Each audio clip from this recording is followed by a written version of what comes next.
missing sabungero. Makakasama natin ang makakapanayam si Ma'am Charlene Lasco. Siya po ay kapatid ng isa sa missing sabungero. Ma'am Charlene, sa DZXL News, magandang gabi si Radyo Manel Marito. Ma'am. Magandang gabi po sa inyong lahat. Magandang gabi din po, Ma'am Charlene. Unang-una, nang malaman nyo na maglabas na po ng mandamiento de arresto ang Laguna RTC, ano pong inyong naging unang reaksyon at naging pahayag nyo po, Ma'am Charlene? Kami po ay nagpapasalamat sa Panginoon Diyos na ito ay lumabas na. Ganun din sa Regional Fire Court na nag-issue nito. Kami po ay masaya, bagamat there's no reason to celebrate kasi parang arrest pa lang po ito at hindi pa po sumusuko o nahuhuli si Mr. Atong Ang. Sa aming pagkakalam, tama pa ba yan? 5 taon na po nang huling mawala itong inyong kapatid po, 5 years ago? Sa case po ng kapatid ko, mag-5 taon na po ngayong August 30 po. Tama po kayo. Pero may mga nauna pa po sa amin na 5 taon na po mahigit. Bakit sa palagay nyo na itong controversial na si Charlie Atong ang talagang pinaka-mastermind sa lahat ng ito? Bakit po sa inyong palagay, Ma'am Charlene? May lumabas na ho na whistleblower di ba? Si Dondon Patidongan at saka yung mga kapatid.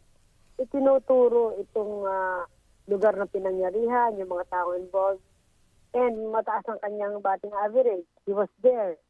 Alam niya kung anong naganap. So talagang tama na si Mr. Atong ang merong isa na may pakana at pangkot dito. At may motibong gumawa ng krimen na ito. Kasi siya nagkaroon ng effect dun sa sinasabing nag-cloning yung kapatid ko, na dinaya. Sa itong dinadaya, sa itong iko-cloning. So ayun ang nakita namin may motibo. Kaya nawala yung aming mga kapatid. Mm-hmm. Doon sa halos 5 taon na po, meron na bang pagkakataon na matuntun po yung inyong missing na kasi sa aming pagkakalam dyan po sa Taal Lake patuloy pong paghukay dyan. So until this time, meron na bang mga natuntun po na mga may kinalaman o kaya naman ay nandun yung kapatid nyo po at iba pang mga missing sabongeros sa Ma'am Charlene? Sa ngayon po, wala pa tayong nakukuhang mga buto o katawan na sinasabi ni Mr. Patidongan. Pero nakita niyo naman, may mga bungo na itinapon doon na nakukuha. So iba-iba na po ito. Pero siyempre gusto rin namin mag-request pa ng panibagong ano bang tawag dito, yung DNA test. Kasi medyo gusto namin yung bang kung may other agency pa na pwedeng mag-prove ng DNA test. So, second opinion, mas mainam para sa amin. Yung mga na-recover doon, no? Tapos kunan din kayo ng yung mga pamilya ng mga missing sabongeros po. Kumusta lang po yung grupo nyo? Anong susunod na hakbang po rito? Mga pagpupulong nyo o mga sa inyo pong abogado, Ma'am Charlene? Kami po ay nag-file ng partial motion for reconsideration para doon sa mga hindi napasama kasi bakit po? According to Dondon, talagang kasama ho ito Ito ang mga taong nakasama doon sa naging negosyo na nakakaalam sa pangyayari sa pagkawala ng aming mga kaanak. So kami ay naniniwala sa sinasabi niya, and as a witness, kami ay umaasa sa DOJ na mabibigyang visit or consideration po itong aming final na special motion for reconsideration para doon sa mga hindi nabanggit na si Eric De La Rosa, RJ Mejia, Engineer Salazar, Gretchen Barreto, Bernie Tacoy at may mga iba pa pong mga Jerry Ramos. Itong mga taon to na may kinalaman at nakinabang po dito sa negosyong to. May sila pero hindi sila nagsalita. So, wala ito doon sa 18, di ba? Wala doon sa 18 mga pinaparesto ng korte. Pero ito ay binanggit ng aming whistleblower. So, nagtataka po kami bakit hindi po napasama ito. Kaya kami, yung grupo namin ay patuloy na magmamatsyag, magsasubmit po kami ng bagong ebidensya at hindi po kami titigil hanggang sa makumpleto po yung mga taong may kasalanan o may kinalaman dito dahil ito po ay mga sindikato na tinatawag. Kasi kung sila ay lehitimong negosyante, di ba pag lehitimong negosyante ka, pag bawa nagkamali itong taong to, parusahan, bibigyan ng pagkakataon na madinig ang kanilang mga hinaing o ang kanilang mga problema.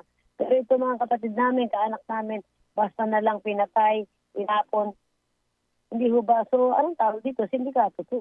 Hindi ito negosyanteng nag-aanyong kahit pa sinasabing meron silang mga sabungan, lucky 8 sila. I don't think negosyante sila. Ito ay nagnegosyo para sana kumita pero ito ang sinamahan ng kalokohan. Isang punto lamang, Ms. Lasco, sa 18 na tinukoy ng korte, isa na lamang wala pa, hindi pa na-aaresto si Charlie Atong Ang. May panawagan ka o may reaction ka po rito, Ma'am Charlene. Go ahead po. Ako po ay nananawagan kay Mr. Atong Ang. Mr. Atong Ang, sumurrender na po kayo. Kayo po ay hinahanap na ng batas ngayon. Kami po ay matatandaan nyo, sinabi nyo sa amin na wala kayong kasalanan. Kung talaga wala po kayong kasalanan, patunayan nyo sa korte. Marami kayong lawyer na binabayaran. Patunayan nyo ho. Maganda ho itong binigay sa inyong laban. Kayo ay binibigyan pa ng pagkakataon para depensa ng sarili nyo. Yung aming mga kaanak, bigla na lang nawala. Hindi nabigyan ng pagkakataon. Gaya ng ibinibigay sa inyo. Kaya sumuko na po kayo alang-alang ho sa ikatatahimik ng itong kasang to. Dahil alam naman nyo ho na talagang hindi pwedeng magtago sa batas. Talagang mananaig po ang katotohanan. At ganun din sa aming whistleblower. Ingatan po ng PNP itong aming whistleblower kasi talagang siya po ay talagang susi sa naging pagbukas ng kasong to para makuha yung hustisya. Bagamat umpisa pa lang po, hindi pa ho ito natatapos. Umpisa pa lang po ito ng mahabang tatahakin naming panahon ng paglilitis po. Alright, maraming salamat sa pagkataong magsalita kayo dito sa DSXL News. Magandang gabi at good luck po sa inyo, Ma'am Charlene Lasco. Maraming salamat po sa media na patuloy na tumututok at nagbibigay pansin sa aming kaso. Mabuhay po kayo. Thank you very much. Thank you din po at mabuhay din po kayo mga kasama. Yan po si Miss Charlene